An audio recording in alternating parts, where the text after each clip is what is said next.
Hello everybody and welcome back. Thank you very much for joining me. My name is Deborah Hatswell and you're listening to BBR Investigations. Two lovers see a man-beast in the forest of Dean.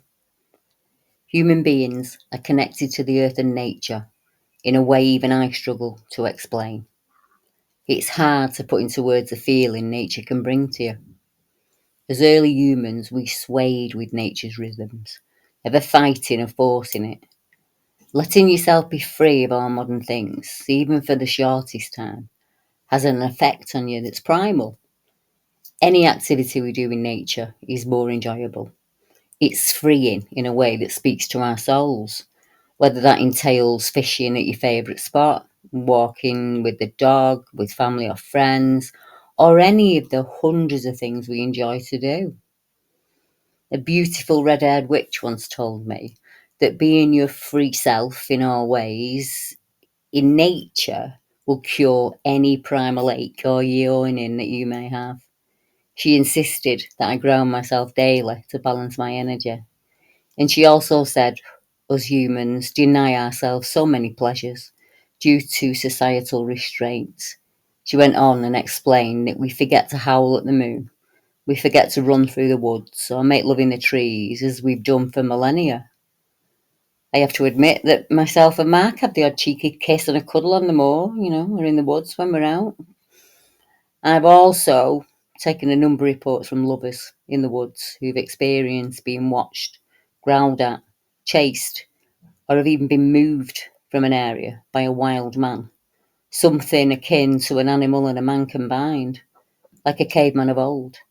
Our witness in today's case called the creature she saw a man-beast, and she encountered him in the forest of Dean. This is her experience, written in her own words. I've always had weird stuff happening around me, Deb, ever since I can remember. But to be honest, I've just put it down to me being a bit weird.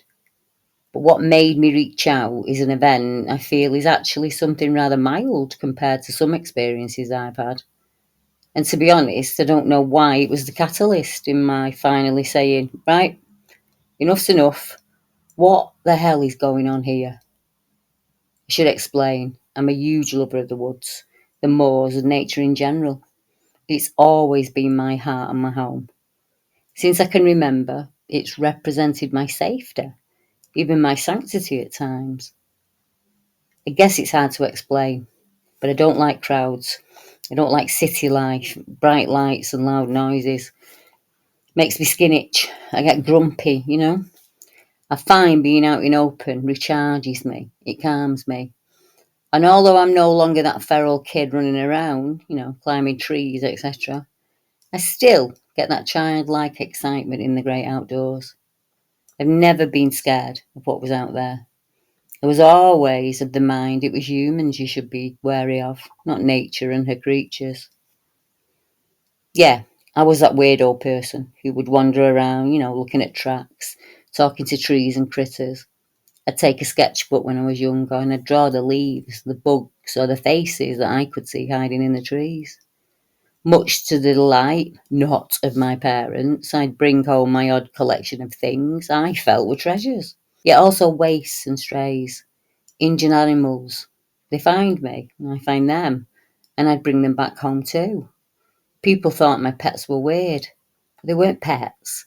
They were nursed back to health and released if they could be, and if not, I'd be their guardian, not their owner. I guess that shows my weirdness in its full glory. Well, I did get scared in one place though, like scared enough to bloody run, possibly shrieking as I ran. I know swearing was involved, yet now when I look back, it makes me laugh. My reaction was so unlike me, and I still don't know what the hell it was. I hate not understanding this thing. I've trawled everywhere for answers over the years, but it just leads to more questions that don't seem to have answers, and that really bugs me. Was what I saw that day an illusion? But then my brain's like, no, it was real. It was there. I heard it. I smelt it. And it was as solid as I am. It's just a crazy battle to comprehend. I really do think it would be easier to just say, you're just crazy, you imagined it all. But there's just a huge part of me that won't accept that option. It was really there. And even now, I can slip back into that physical sensation. I feel the sensations of that experience. It feels tangible, as if I have bloody PTSD. It took place a few years back now, when my husband and I were going to visit South Wales. Luckily, my husband puts up with my whims of needing to get out and ramble around in nature. Well, as we were driving towards there, I saw a sign for the Forest of Dean. I was thrilled, and excitedly I said, "We've never been there. Please, let's go and see it." And he agreed, bless him. We pulled into the parking area. I was out like a shot, absolutely enthralled by the trees and the feel of the place. It was beautiful. The sun was high, shining through the leaves. They danced in the gentle breeze. We found a trail that looked and felt good, and off we trundled. I remember I kept looking up. I was loving the way the sun shone on the leaves, creating an abundance of green hues. It was stunning to see. I was absolutely beaming from ear to ear, and I remember thinking, this place was pure magic. We passed by some dog walkers and, cheerily said our greetings. Me, in my not so great wisdom, then whispered to my husband, "Let's go off trail. I don't want to be around other folk." I laugh now. I was as daft as a brush. My husband, the usually sensible one of our team, agreed. Now, this is a wee bit embarrassing to say to someone I don't know. Yet I'm sitting here laughing to myself. I hold my hands up here. I was being a bit flirty with my husband as we headed off trail and deeper into the woods. I was laughing and teasing him, telling him to come and catch me. Sometimes I'd let him catch me and we'd kiss and have a giggle. I know, like a couple of kids had.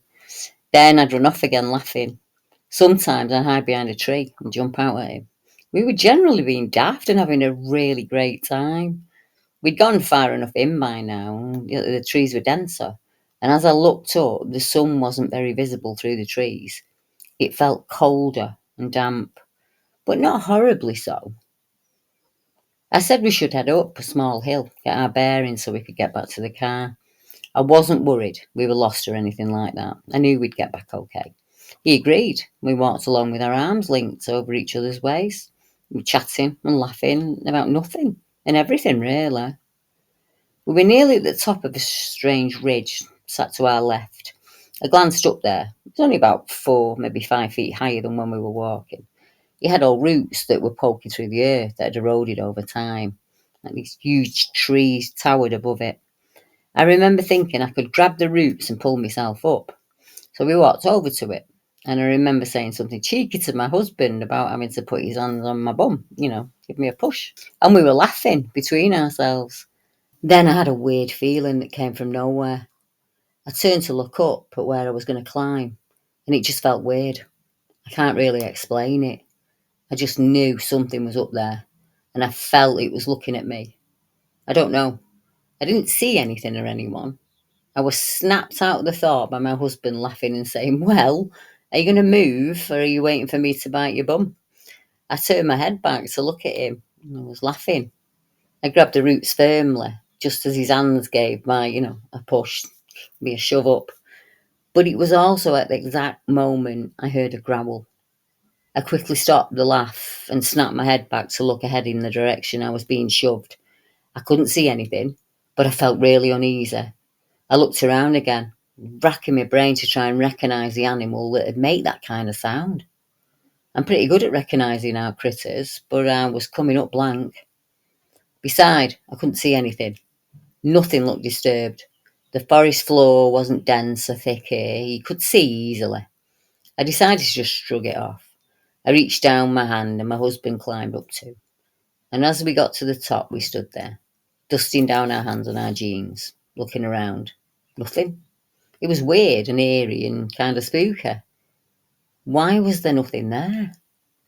I heard a clear growl, and I couldn't hear anything now we were up there. There was no sound of something moving off. In fact, there were no chirps, no rustling or any noise. Everything was silent. It felt weird. That's the only word I can come up with to explain what happened. I looked at my husband, but he was smiling. He didn't look concerned at all. So I just shrugged it off. Deciding it was time to pull myself together, I looked for a way back to one of the trails. We walked along chatting in a direction that looked promising, but I just had this uneasy feeling the whole time, and I couldn't shake it. My husband clearly didn't pick up on it, as he was still smiling and laughing. We walked for quite a while, and I noticed that up ahead, the sun was able to penetrate through the leaves easier. I felt a lot better about this, and I started to be more animated again, laughing and chattering away. I was getting more comfortable. Now you could hear the noises of twigs snapping, knocks and rustling of normal woodland, all around us. That made me feel as if we'd just left behind that weirdness. I looped my hand into the back pocket of my husband's jeans, tugging him to me. He was smiling. I said, "How about one last kiss before we go back to civilization?" I was grinning, as he bent down to give me a kiss. And just as he did, the most god awful noise erupted. Bloody hell. I swear my blood ran cold. I just froze, wide eyed. What the hell was that? I half whispered. My husband didn't really seem as scared as me, though. He just said, "I don't know." But he was already pulling on my hand to get us moving.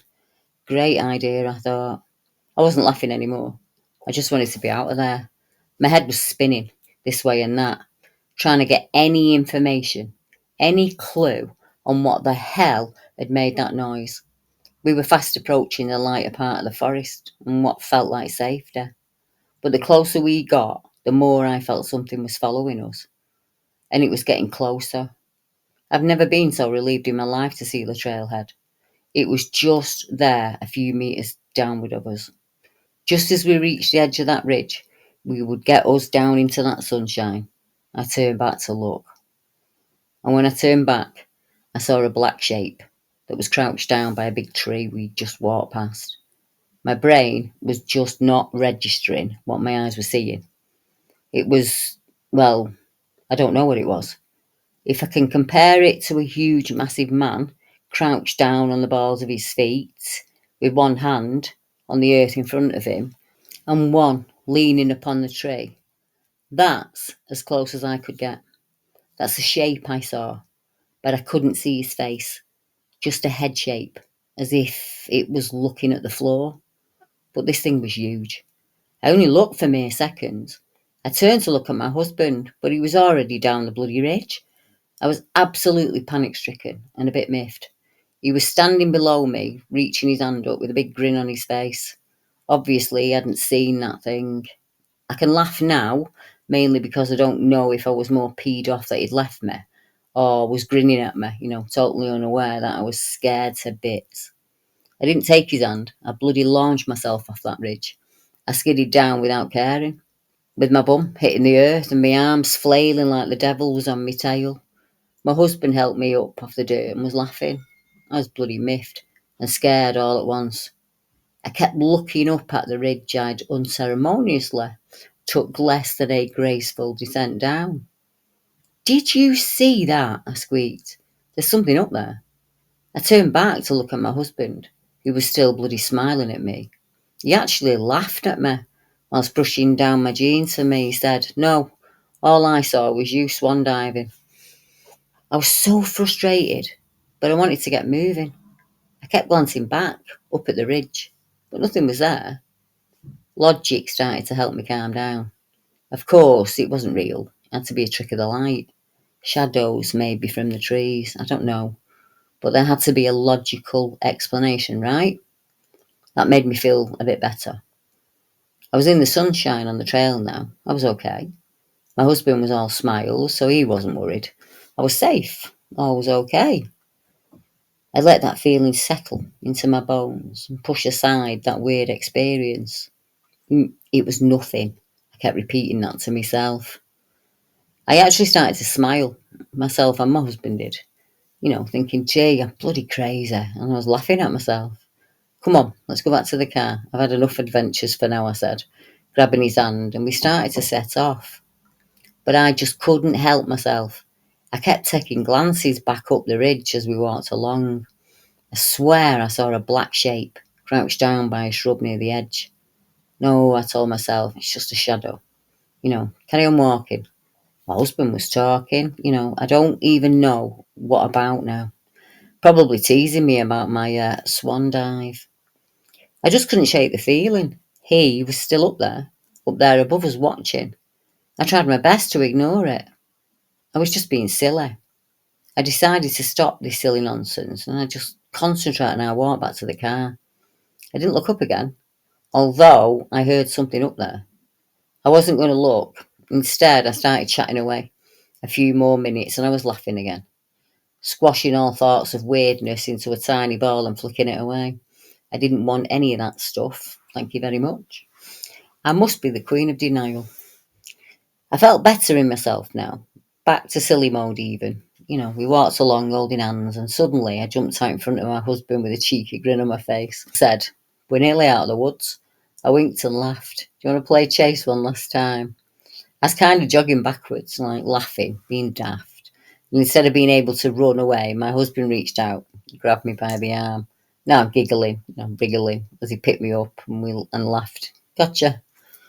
Just as he lifted me up, so my toes no longer touched the floor, and I went to give him a kiss, there was this bloody, loud, almost deafening roar.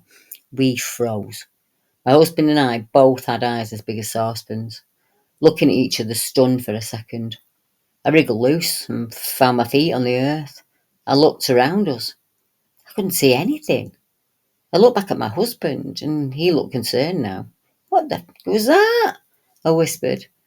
My husband, being obviously more sensible, didn't say anything except, "Let's get out of here." He grabbed my hand, and I had to near enough run to keep up with his large strides as he led us away.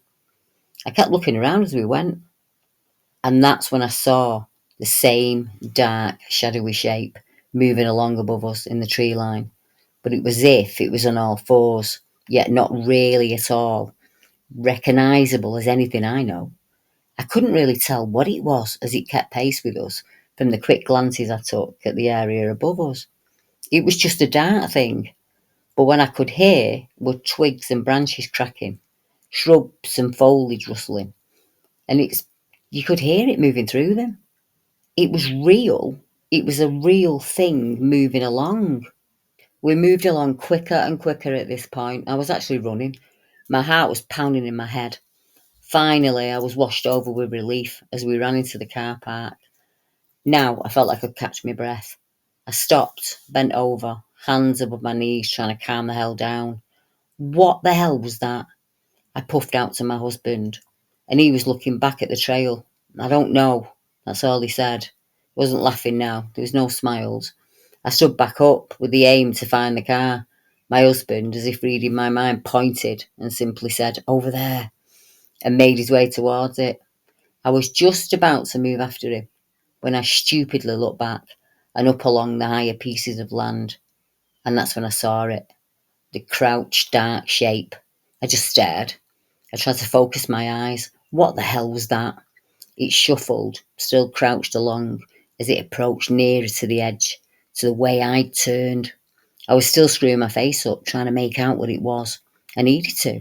I needed to understand. That was just seconds. But you know that feeling, as if time itself slows down? That's what it felt like, in an instant. Like everything went into slow motion, but my senses felt heightened. It was moving slowly now, and it was rising itself up. I could see it. I could smell the earth. I could smell the leaves stronger than before. I didn't need to squint now. I could see it raising itself up to a standing position, and this huge, looming, dark shape now stood like a man, a very huge man. I could make out his huge thigh muscles, a narrower waist, and a massive broad chest. I'm sure my mouth fell open. It was there. Yet, although I could see it, some details were partially obscured by the sunlight behind it as I looked up. I was entranced by it. It was beautiful, yet scary as hell. It just looked at me. It actually lowered its head. and held eye contact. It was the weirdest feeling in the world. I was in total awe. I was like, wow. I didn't feel intense fear. Weird. I was just amazed and stunned, I guess. I can't really explain it. I stared at this being, trying to take it all in. I felt as if I wanted to go and touch it. I'm an idiot, I know. Maybe it was to see if I could. I've no idea. It's ludicrous now to think about that. But I definitely wanted to reach up my hand and try to get to it to touch it. God knows what my idle brain was thinking. Thankfully, my husband yelled my name and I looked around. He was across the car park with the car door open. Right, that jump started my brain, and it seemed I let out a breath I didn't know I was holding in. That's when it roared again, and that's when my legs got up on the notion it was a good time to run. I laugh now, it's also ridiculous. I screamed like blue murder then. I actually yelled, "It's a fucking bear!" It wasn't a bear. I don't know why I said that low, but I said, "It's a bloody bear, of all things." I've never run so fast in my life. I skidded on the small stones, flung my car door open, launched myself in, yelled at my husband to get the hell in the car and lock the doors. He got in, and all I could say was, "It's a fucking bear. There's a bear. Drive, drive. Get us out of here." He did. He drove us away. I was so scared, I didn't even look up or out the windows. I was convinced I'd see him again. That looming shadow shape. I kept my head down, covered my face with my hands until we'd put a distance between us. I was still saying it was a huge bear, and my husband kind of laughed sheepishly that we don't have bears here, at which I snapped, "I know, I bloody know." I think the fear was wearing off and I was getting a bit miffed. We didn't speak about what happened for ages. I don't think I was ready to. When I did ask him, he didn't see anything, but he did hear the growl. He said he didn't know what made it, but he tells me not to think about it. We just don't discuss it anymore. But to me, that experience was just a step too far. I feel like I put up with enough weird stuff I just push into a tiny ball and bat away. But that was just way too much. I honestly don't know what he was. Was it real? Was it an illusion? I even thought maybe it was a ghost. Well, it's all too ridiculous, yet it still sits in my memory like it was yesterday. So vivid, so real.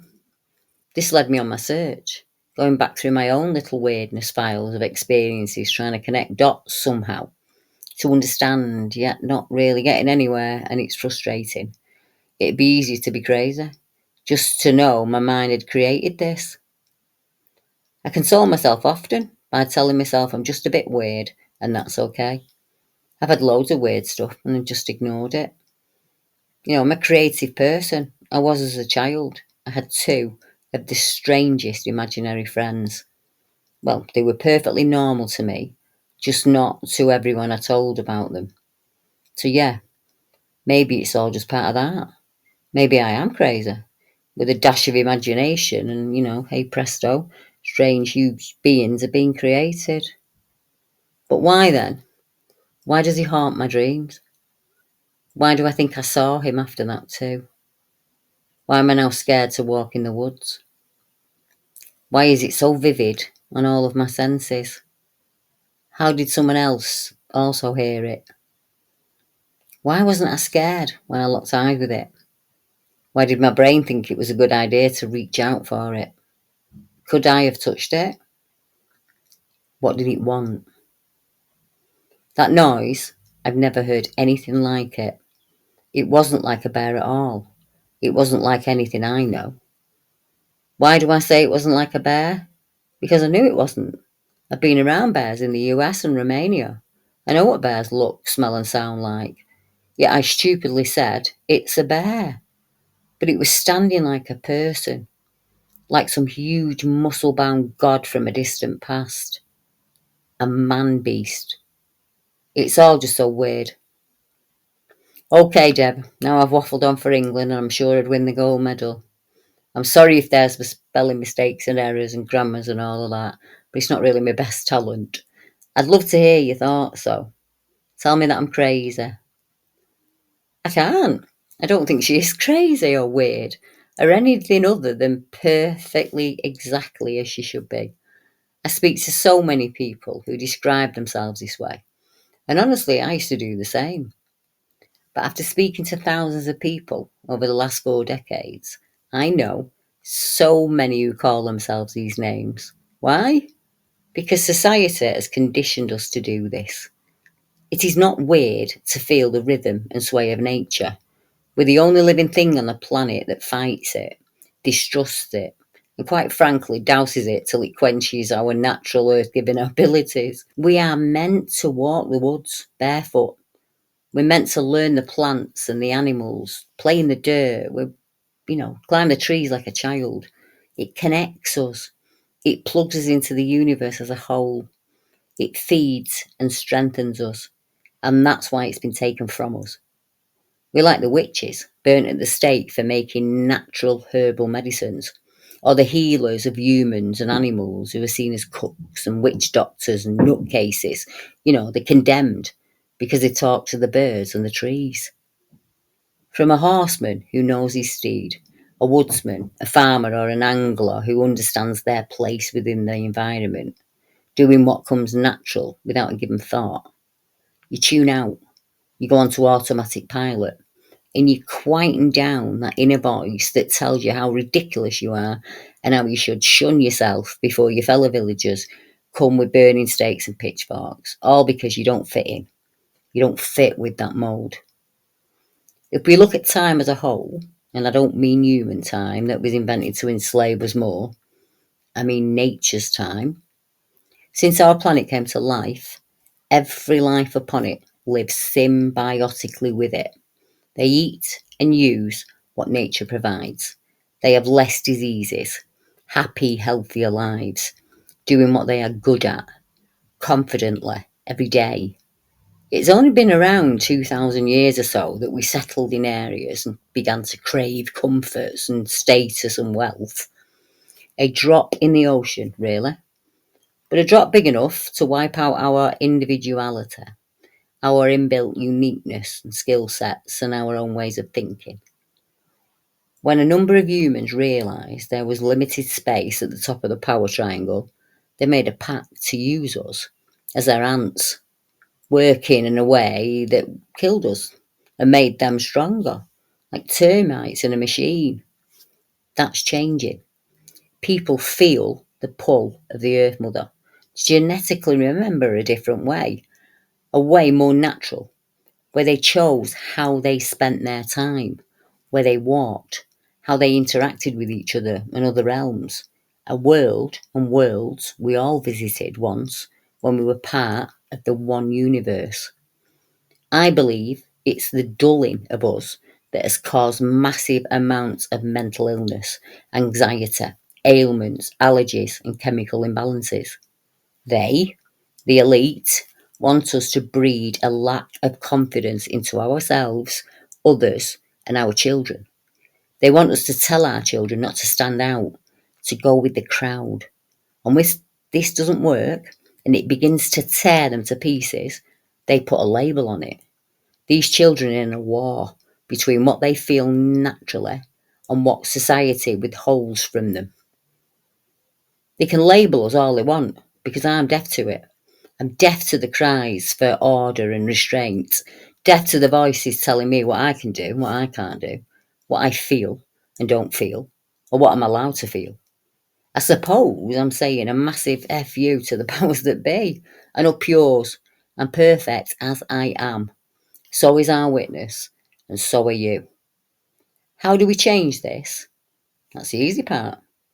If we just realise just how many of us feel this way, we wouldn't feel so alone. We would celebrate our weirdness. We'd change it to uniqueness. We would champion the imaginary friend, the inner voice, the gut instinct, the conscious. And the only thing we should deny and squash is enslavement. Be the person you have always been. Catch bugs, feel sand in your toes, sit with your horses, sit naked under the moon, or cry out with your love or your lovers as you join together in the most natural way of all. Sharing energy with our mate is the biggest reward for not giving in. It's what we're born to do. And they've even taken that from us. They've given us rules on how to do it and where we can do it. There is a rule for everything. And as long as you're safe and you're not harming anyone else, feel free to break it. There is nothing wrong with our witness tonight. She is a child of nature, and she connected with another being of nature in a woodland that she understands like the back of her hand. That's not weirdness. That's not a magical ability. That's a human being who understands the rhythm of the world and hasn't blinkered herself down, as so many of us have been made to do. And that's why she feels that she's weird. That's why she feels that she cannot take off this coat that hides her inner being and throw it on the ground and say, "This is me for all I am. Love it," or walk away. But I think she will now. Until next time, good night, everyone.